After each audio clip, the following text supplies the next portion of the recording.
क्या कभी आपके साथ ऐसा हुआ है कि कोई आपसे कुछ पूछे और आप बस उन्हें देखते रह जाएं? दिमाग एकदम सुन पड़ जाए, जुबान लड़खड़ाने लगे और बाद में घर आकर खुद से कहें, काश मैंने ये बोल दिया होता। अगर हाँ, तो सुनिए, क्योंकि आज मैं आपको वो बातें बताने जा रही हूँ जो आपकी बोलने की ताकत, आपकी सोचने की रफ्तार और आपके कॉन्फिडेंस को इस कदर बदल देंगी कि लोग कहेंगे, यार पहले तो तुम ऐसे नहीं थे। देखिए, सच्चाई ये है कि हम बोलने में कमजोर नहीं होते, हम डर से घिरे होते हैं। डर कि लोग क्या कहेंगे, डर कि कहीं हंसवाने वाले न बन जाएं, डर कि अगर मैं कुछ गलत बोल दूं तो क्या होगा। एक रिसर्च कहती है, पब्लिक स्पीकिंग का डर मौत के डर से भी बड़ा होता है। सोचिए, लोग बोलने से इतना डरते हैं जितना मरने से भी नहीं। तो पहला काम, अपने डर को पहचानिए। अपने आप से पूछिए, सबसे बुरा क्या हो सकता है। यकीन मानिए, 90% बार उसका जवाब होगा, कुछ भी नहीं। बस जब आपको ये समझ आ गया कि डर सिर्फ आपके दिमाग का खेल है, तब आपकी आधी जंग वहीं खत्म हो जाती है। एक बहुत खूबसूरत बात है, डर को जितना भागोगे वो उतना पीछा करेगा, जितना दोस्त बनाओगे वो उतना साथ देगा। हर दिन सुबह उठकर शीशे के सामने खुद से बात कीजिए।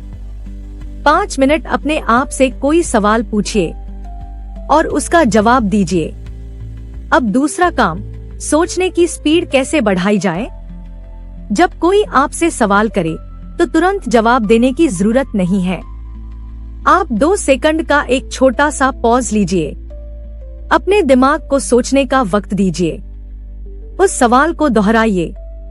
जैसे अगर कोई कहे, आप इस काम के लायक क्यों हैं? तो आप कहिए, अच्छा सवाल है, देखिए, और फिर जवाब दीजिए।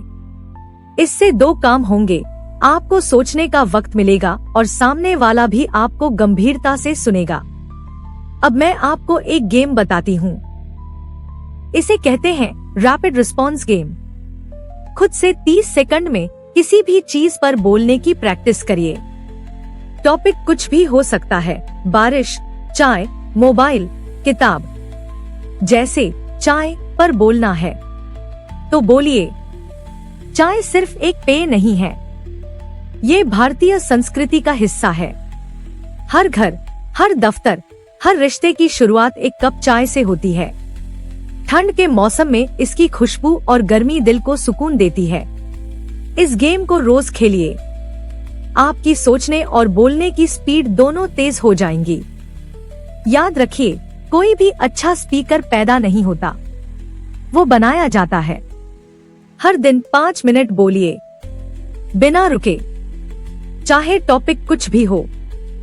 शीशे के सामने बोलिए, अपना वीडियो बनाइए, रात को सुनिए और देखिए कहां आप अटक रहे हैं।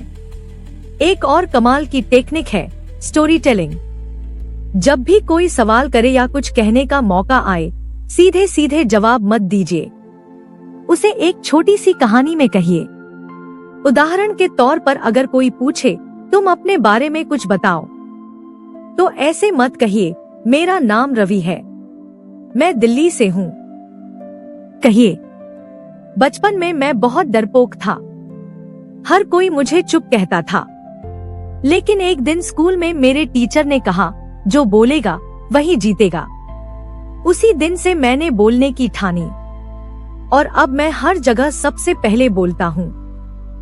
देखिए, लोग आपकी कहानी से जुड़ेंगे, वो आपकी बातें याद रखेंगे। अब बात करते हैं शब्दों के चुनाव की। शब्द वही बोलिए जो सामने वाले के दिल को छू जाए और दिमाग में उतर जाए। ज्यादा मुश्किल शब्दों से बचिए, सिंपल और असरदार भाषा यूज करिए। हमेशा पॉजिटिव शब्द बोलिए, आप ठीक कह रहे हैं, बिल्कुल बढ़िया आइडिया है, मुझे लगता है हम और अच्छा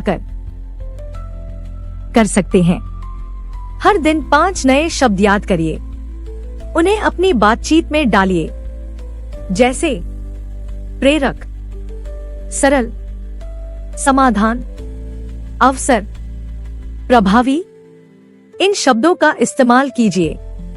आप खुद फर्क महसूस करेंगे। अब सवाल ये उठता है, शुरुआत कहाँ से करें? तो सुनिए, सबसे पहले खुद से बात कीजिए, फिर अपने परिवार के सामने, फिर दोस्तों के बीच, फिर छोटे ग्रुप में, फिर कैमरा ऑन करके, और फिर भीड़ में। याद रखिए, हर बड़ा वक्ता पहले अपने डर का सबसे बड़ा दर्शक होता है। हर बार बोलेगा, डरेगा, लेकिन रुकेगा नहीं। चाहे तो आप कुछ बेहतरीन पब्लिक स्पीकिंग एप्स का भी सहारा ले सकते हैं, जैसे ओराई, स्पीचिफाई, या फिर रोज मनीषा रीडर की ऑडियो सुनते सुनते बोलने की प्रैक्टिस करिए। तो दोस्तों, मैं यही कहना चाहूंगी, अगर आप बोलने में कमजोर हैं, तो ये आपकी कमजोरी नहीं, बल्कि आपकी छुपी ताकत है। क्योंकि जो चुप रहता है, उसके पास सबसे ज्यादा कहने को होता है। बस आपको अपनी आवाज को रास्ता देना है। सोचिए तेज, बोलिए स्मार्ट, और अपनी आवाज से लोगों का दिल जीत लीजिए। अगर ये बातें दिल को लगी हों, तो अभी इस चैनल मनीषा रीडर को सब्सक्राइब करिए। मैं फिर आऊंगी एक और जिंदगी बदल देने वाली ऑडियो बुक के साथ। तब तक बोलिए, मुस्कुराइए, और दुनिया को दिखा दीजिए कि आप भी कर सकते हैं। मैं हूँ मनीषा रीडर, मिलती हूँ अगली ऑडियो में। तब तक के लिए अलविदा।